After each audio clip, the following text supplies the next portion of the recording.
আজ কলকাতা হাইকোর্টে রোজভ্যালির আমানতকারীদের একটি মামলার শুনানি ছিল।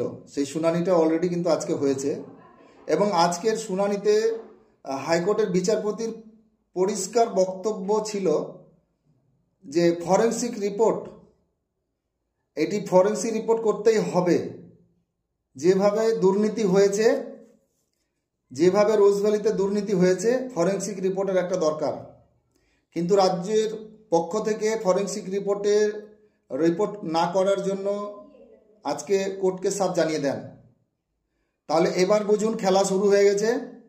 কারণ আমরা প্রথম থেকে বলে আসছিলাম যে রোজভ্যালি কাণ্ডে সবাই জড়িত আছে। তার কারণটা হচ্ছে একটাই, যে এখানে করে রোজভ্যালির যে সমস্ত হোটেল ব্যবসা চলছে, অস্থাবর সম্পত্তি যে বেনামিতে দিনের পর দিন চলে যাচ্ছে, তাতে করে এখানে করে অনেকেই যুক্ত আছে।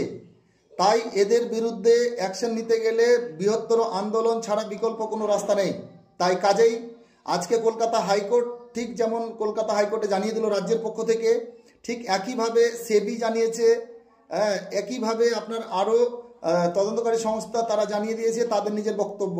আজ পরিষ্কার হয়ে গেল যে এই রোজভ্যালি কাণ্ডে কিন্তু বন্ধু সবাই যুক্ত আছে। যারাই রোজভ্যালির কেসের সঙ্গে যুক্ত আছে বা মানে কেসের আপনার তদন্ত প্রক্রিয়ার মধ্যে যারা যুক্ত আছে বা যারা কোম্পানির নাম বদল করে যারা কোম্পানিটাকে চালাচ্ছে, একে অপরে অনেক লোক কিন্তু এখানে যুক্ত হয়ে আছে।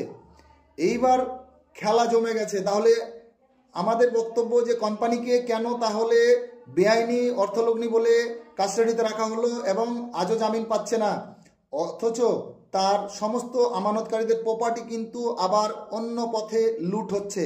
তা এটা রোধ করার একমাত্র দায়িত্ব বা একমাত্র রাস্তা হচ্ছে যে আপনাদের টাকায় গচ্ছিত রয়েছে আজও, আপনাদেরকেই এটা রোধ করতে হবে। তো আপনারা কি চাইছেন, আপনারা একটু কমেন্টস করে জানাবেন।